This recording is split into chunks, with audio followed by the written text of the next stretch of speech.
역사지정학 여행자 CR의 꿈입니다. 이제 이번 시리즈 총정리를 한번 해보겠습니다. 현재 중국과 미국은 서로를 상대로 사실상의 패권 전쟁을 하고 있습니다. 그것은 그럴 수밖에 없습니다. 하늘 아래 두 개의 태양은 있을 수 없다. 그것은 태양계가 생긴 이래 만고불변의 법칙이기 때문입니다. 근데 저는 이번 사태가 군사적 전면전으로 간다, 그런 일은 절대 없을 것이라고 확신합니다. 전쟁은 공멸이다, 함께 망한다는 사실을 미국, 중국 양쪽이 서로가 너무 잘 알고 있기 때문입니다.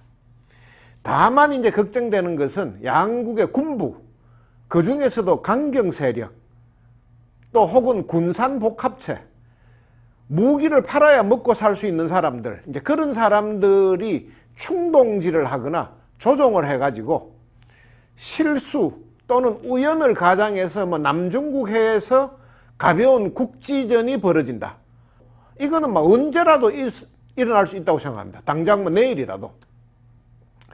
어쨌든 이제 만에 하나 군사적 전면전으로 갈 경우에 누가 이길 것 같으냐는 가정을 두고 학계와 언론계, 정치 평론가들은 저마다 이제 이런저런 말들이 많습니다.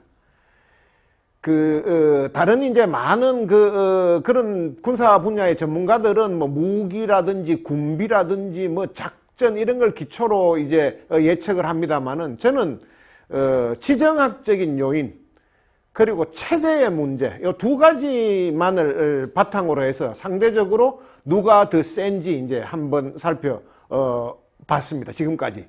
그래서 결론은 이제 중국이 훨씬 약하다. 그래서 제목을 중국이 절대로 패권국가가 될 수 없는 10가지 이유, 그렇게 정했습니다. 지정학적 문제 5개 하고 체제의 문제 5개, 이렇게 구분해서 말씀을 드리겠습니다. 정리해서. 먼저 지정학적 문제의 첫 번째는 이번 시리즈를 시작할 때 첫 동영상에서 말씀드렸던 대로 중국은 국경을 접하고 있는 나라가 너무 많습니다. 국경을 접하고 있는 나라.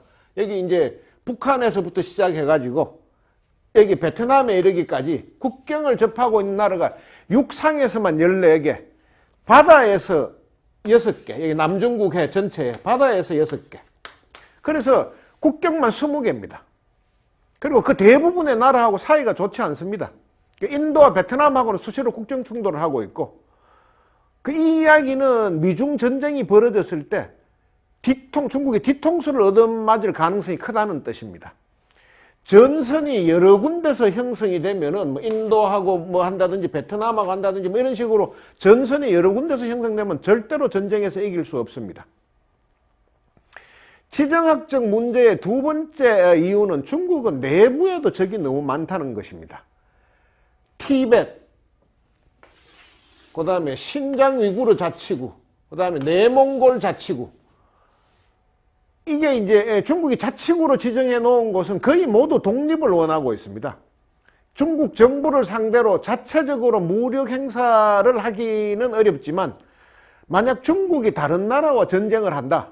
그럴 경우에 여기들은 티벳이나 신장 위구르나 혹은 내몽고 같은 경우에는 중국의 배후를 교란하거나 보급선을 끊거나 이런 식으로 여러모로 중국을 힘들게 할 가능성은 충분합니다. 그래야 자기들이 독립을 할 수 있으니까. 중국이 져야 자기들이 독립을 할 수 있으니까. 중국은 그런 사태를, 그럴 가능성을 영구적으로 봉쇄하기 위해서 지금도 아주 열심히 하고 있는 일이 있습니다. 한족을 전부 이주시키고 있는 겁니다. 한족의 이주. 그래서 핏줄을 섞어버리고 한족의 비율을 높이는 겁니다. 그리고 이제 그 중에서도 특히 이제 무장 독립투쟁도 불사하는 데가 여기 신장 위구르 지역인데, 여기 같은 경우에는 인구 증가를 막기 위해서 위구르족 여성들을 대상으로 강제불임을 시키고 있다. 그게 유엔이나 여러 국제인권단체에서 조사한 결과 거의 사실로 확인되고 있습니다. 그리고 중국이 지정학적으로 이제 굉장히 불리하다. 그런 세 번째 이유는 중국이 엄청난 서구 동저형의 국가라는 겁니다.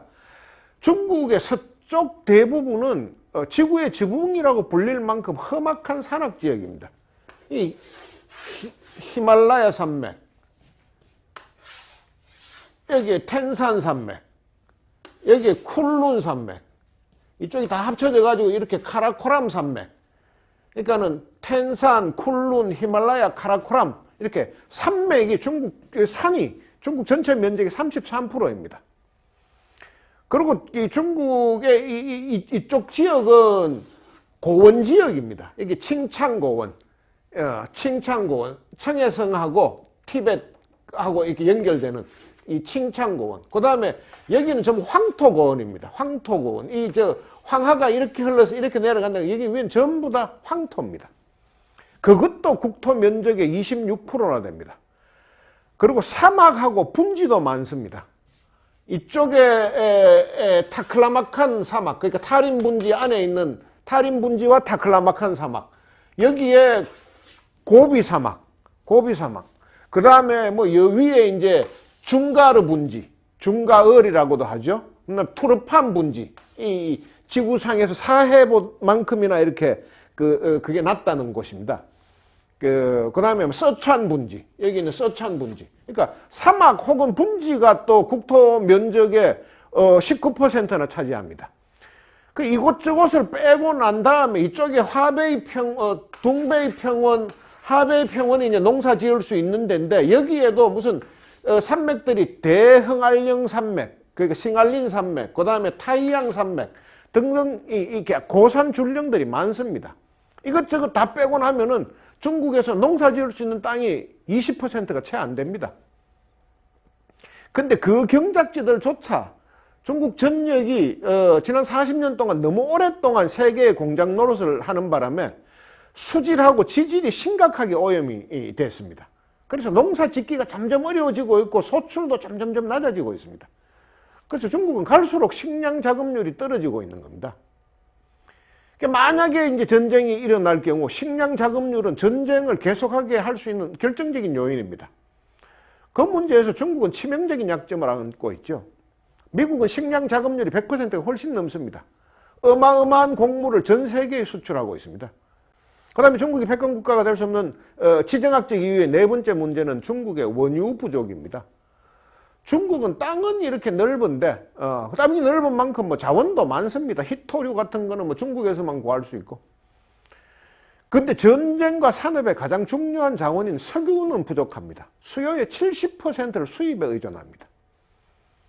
중국이 이제 단기적으로 전쟁을 할 수 없는 가장 큰 이유 중에 하나죠. 미국은 반대입니다. 미국은 셰일가스까지 개발되는 바람에 향후 200년 동안 에너지 걱정을 안 해도 된다는 게 지금 미국의 입장입니다.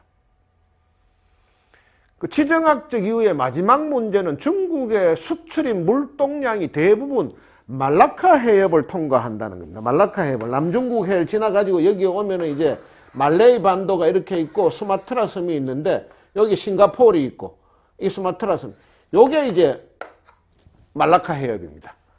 이 동서로는 굉장히 길고 근데 폭은 너무너무 좁습니다. 아주 극단적으로 좁은 데 3km밖에 안 되는 곳도 있습니다. 이곳을 통과해야지 중국의 원유 수입의 대부분이 여기를 통과해야 된다는 게 중국이 가장 큰 이제 문제를 갖고 있습니다. 근데 더더구나 더 큰 문제는 여기에 있는 지역들이 대부분 중국에 비해서 미국하고 훨씬 친합니다. 특히 이제 싱가포르 같은 경우에는 그 나라의 해군기지와 공군기지 사용권을 미국이 갖고 있는데 아주 최근에 그 사용권을 2035년까지로 연장을 했습니다.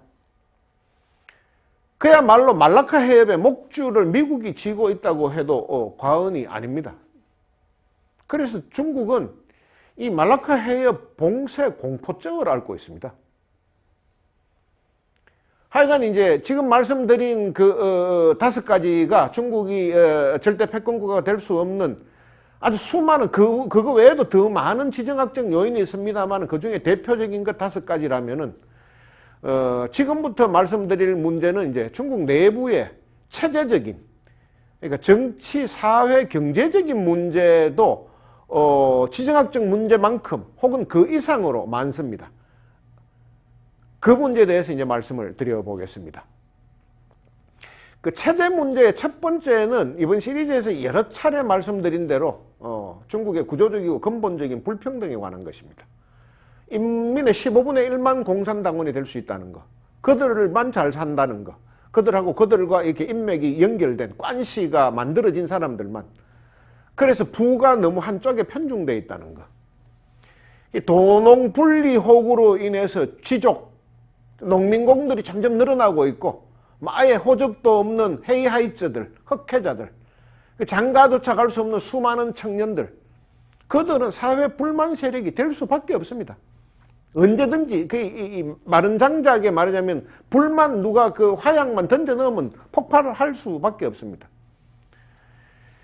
둘째는 중국 내부에서 이제 민주화를 열망하는 사람도 적지 않다는 겁니다.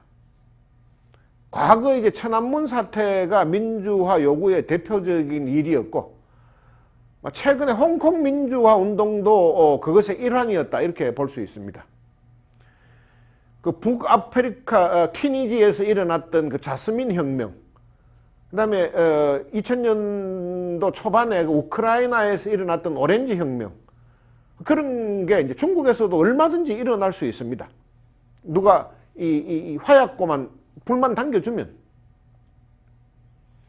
그 다음에 중국의 체제 문제의 세 번째는, 중국은 내부의 여러 문제들을 숨기기 위해서 심하게 정보를 단속하고 있다는 겁니다.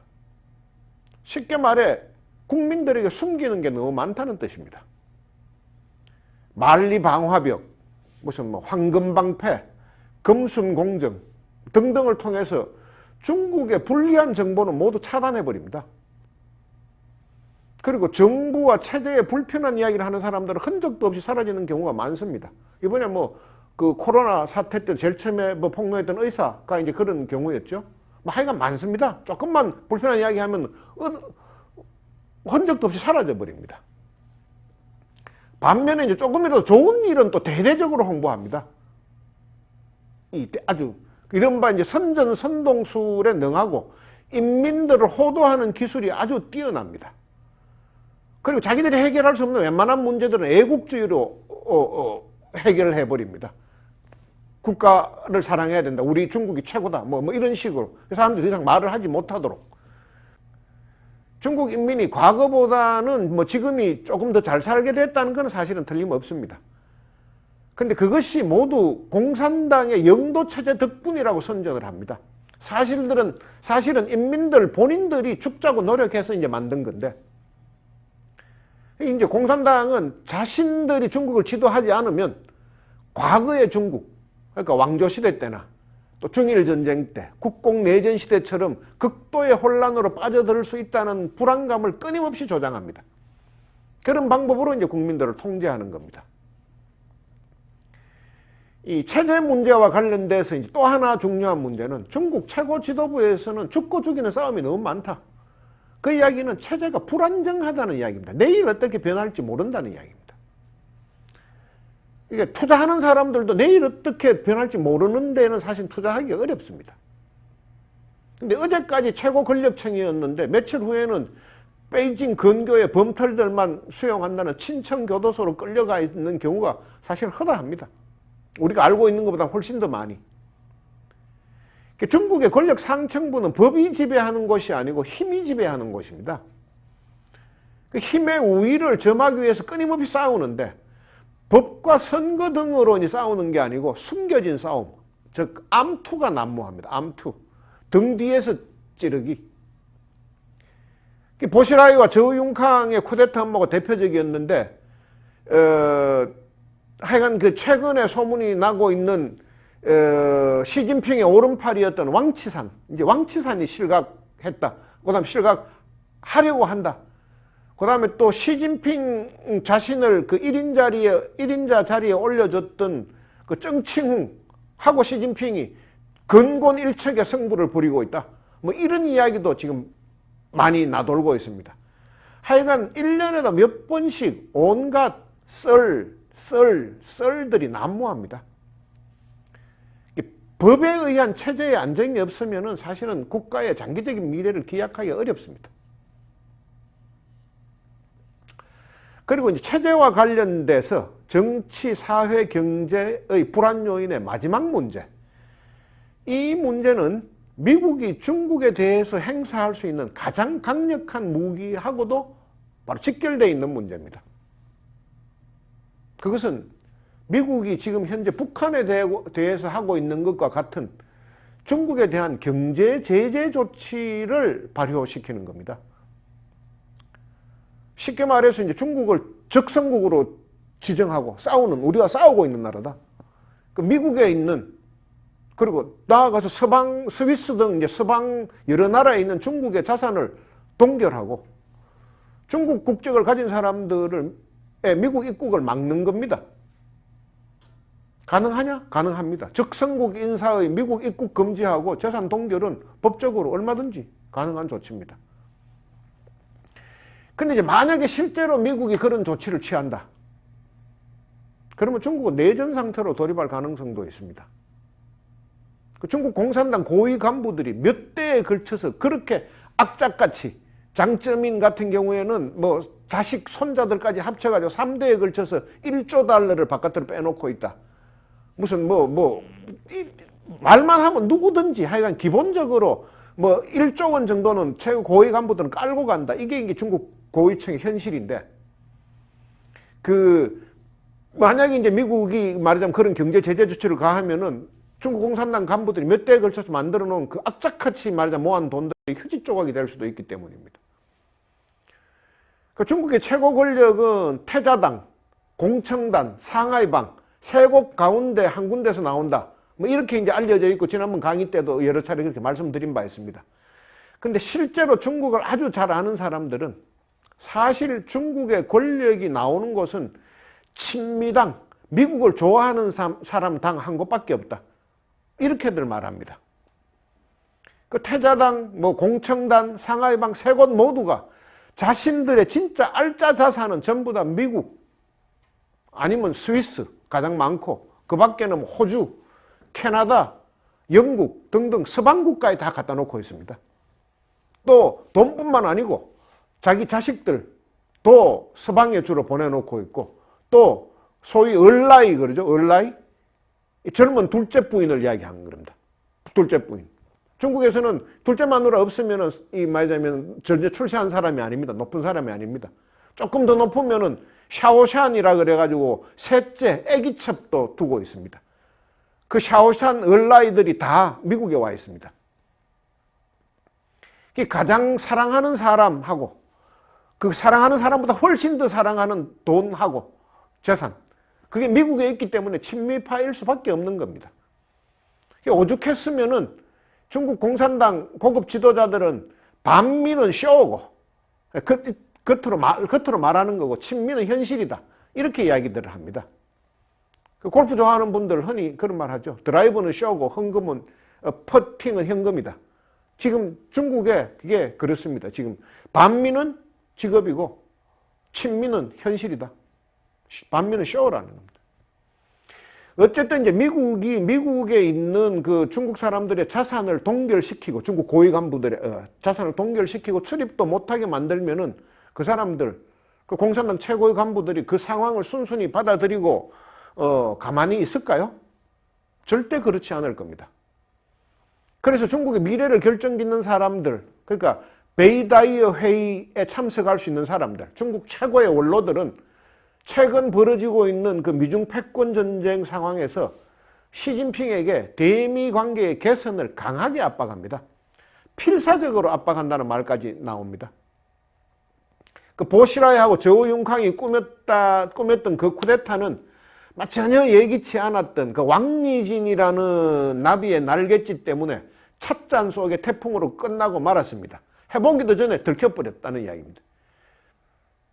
근데 시진핑이 계속 미국하고 이런 갈등 관계를 지속할 경우에 계파에 상관없이, 그게 공청단이든 태자당이든 무슨 상하이방이든 계파에 상관없이 중국의 거의 모든 원로들은 힘을 합쳐서 반시진핑 운동을 벌일 겁니다. 그렇게 되면 중국은 미국하고 패권 전쟁을 하기 전에 자체 내에서 엄청난 회오리 속으로 빨려 들어갈 공산이 큽니다. 자, 이로써 이제 중국이 패권국가가 될 수 없는 10가지 이유는 다 말씀드렸습니다. 뭡니까? 지정학적인 문제 5개, 체제적인 문제 5개. 그리고 이번에는 이제 중국이 절대 패권국가가 되면 안 되는 이유에 대해서 말씀드리겠습니다. 중국은 대국주의, 중화주의가 너무 심합니다. 자기들이 제일 큰 나라고 자기들 따라야 된다. 그 다음 자기들만 화려한, 그러니까 중하고 나머지는 다 오랑캐다. 이런 생각이 너무 심합니다. 역사적으로. 자기중심적이죠. 요즘 국제 외교가에서는 중국의 외교를 전랑 외교라고 합니다. 전랑.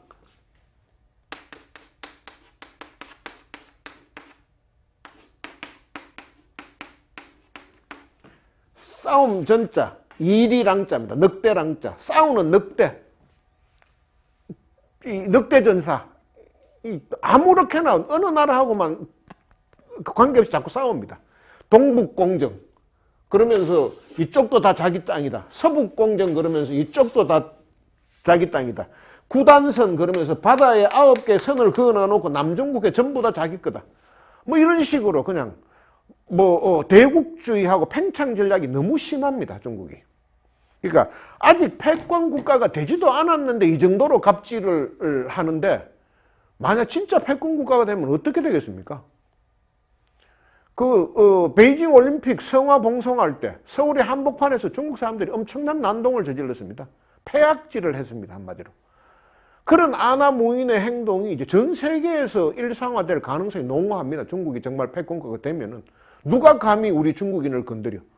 이렇게 큰 나라와 이렇게 인구가 많은데 뭐 이런 식으로 되면은, 그럼 다른 세계 사람들이 피곤해집니다. 그리고 중국이 절대 패권국가가 되면 안 되는 두 번째 이유. 중국은 전통적으로 인명경시 풍조가 너무 심했습니다. 옛부터 이제 어느 나라나 할 것 없이 너무 많으면은 귀한 대접을 못 받습니다. 근데 중국은 인구가 너무 많다 보니까 인명을 굉장히 이제 가볍게 생각합니다. 런타이드라고 하죠. 런타이드, 다. 사람이 이제 너무 많답니다. 클 태자, 마늘 따자, 런타이드. 그러니까는 사람이 너무 많으니까 좀 솎아내야 된다. 솎아내야 돼. 누굴 솎아내야 되냐? 나 말고는 누굴 솎아내도 상관없다. 이게 이제 오랜 중국에 말하자면 역사 풍조입니다. 신안대학살, 서주대학살, 장평대학살 많습니다. 사람 몇십만 명 그냥 죽이는 눈도 깜짝 안 하는 거. 현대에 들어왔어도 대약진 운동 때 몇천만 명이 굶어 죽었어도 책임지는 사람이 없었습니다. 천안문 사태 때는 몇천 명 죽이는 것에 대해서 그까지 몇천 명은 중국이라는 큰 양동이에 비하면 물 한 방울밖에 되지 않는다. 그러면서 하룻밤 사이에 수천 명을 탱크로 깔아버렸습니다. 그리고 물청소까지 마쳤습니다. 그 밤 사이에. 그날 몇 명을 죽였는지는 중국 정부조차도 모른다. 이렇게 의심하는 사람도 많습니다. 왜냐하면 시신을 세보지를 않아가지고 그냥 죽이고 그냥 치워버려가지고. 그만큼 말하자면 조금 인명을 경시하는 그런 풍조가 있습니다. 그리고 이제 중국이 패권국가가 되면 안 되는 이유 중에 또 하나는 현대 중국인들은 근본적으로 민도가 좀 낮습니다. 옛날에는 고급 문화를 갖고 있었고 또 그쪽은 이제 획기되면 괜찮은데, 어쨌든 현대에는 아편전쟁 이후부터 계산해도 100년이 넘도록 외세에 극심한 피해를 입었고 자기들끼리는 어마어마하게 분열을 했습니다. 자기들끼리는. 특히 이제 대약진 운동하고 문화혁명에 이르는 20년의 기간, 그러니까 1950년대 중반부터 1970년대 중반까지 그 20년은 서로가 서로를 반동분자 아니면 반당분자로 몰아가지고 죽고 죽이는 아주 극심한 가치관의 붕괴 현상을 겪었습니다. 아들이 아버지를 공개 고발하고 학생들이 스승을 고깔 모자를 씌워가지고 조리돌림을 하고, 보시라이도 문화혁명 때 공개석상에서 자기 아버지 보이보의 갈비뼈를 부러뜨렸습니다. 정말 이 주먹질을 해가지고. 문화혁명 때는 학교마저 문을 닫았습니다. 10년 동안. 가르칠 사람도 없고 선생하려는 사람이 없었습니다. 앞에서 일만 잘못 뻥긋하면 반동으로 몰렸기 때문에. 그 문화혁명의 결과로 중국에는 극단적인 이기주의 풍조가 자리 잡았습니다. 옆에서 사람이 죽어가도 바로 옆에 죽어가도 아무도 관여치 않습니다. 괜히 남의 일에 끼어들었다가 누구를 구해주려고 하다가 봉변을 당하는 경우가 문화혁명 때 너무나 많아가지고 이렇게 이제 수십 년간 학교 교육도 받지 못하고 교양을 쌓지도 못했는데 나라는 갑자기 강대국이 되어버렸습니다.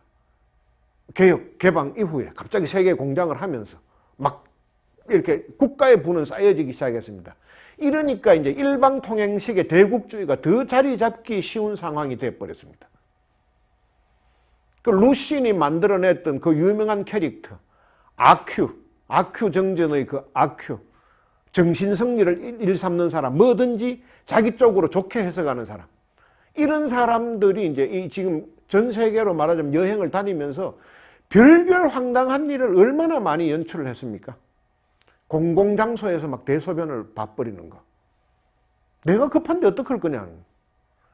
배고프면 지하철에서 라면을 막 끓여 먹고 수영장에서 삼각 팬티 입고 나와서 수영하면서 자기는 이게 수영복이라고 박박 우기고 이게 이제 이 말하자면 기초 교양이 잘 제대로 안 갖춘 상태에서 안 갖춰진 상태에서 갑자기 졸부가 된 막 그런 데서 전형적으로 나타나는 어떤 그런 현상이죠.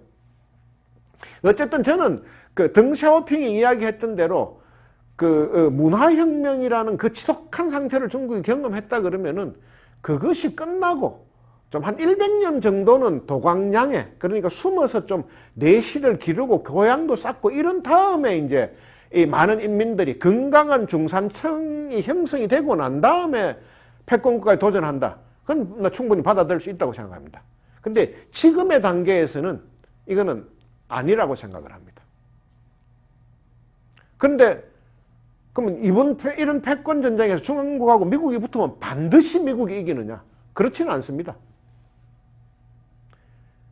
역사에서는 일어나지 않는 일은 없습니다. 천년제국 로마도 반달족한테 무너져 내린 것이 역사입니다. 근데 현재 상황에서 당장으로 이야기하자면 근본적으로 말씀드리면 현재로서 미국은 질 수가 없습니다. 질래야 질 수가 없습니다. 지정학적인 여건이 특히 그렇고 체제적인 문제도 마찬가지입니다.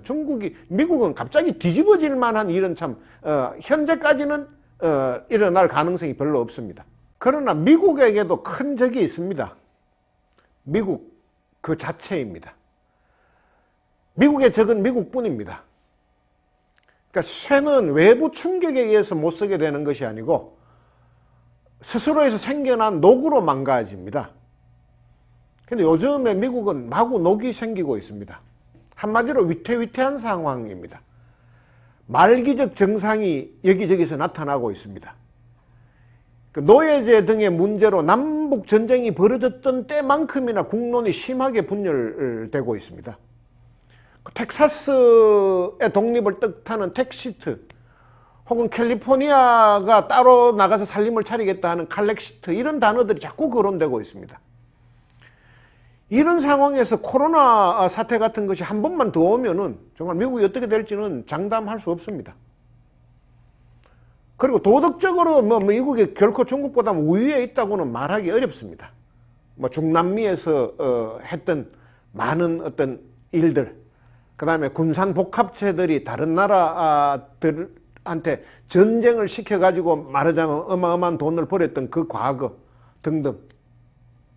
하여간 그런저런 문제들을 오늘 이번에 다 말씀드리기는 어렵고 조만간 미국사 시리즈를 시작할 때 그때 자세히 말씀드리겠습니다.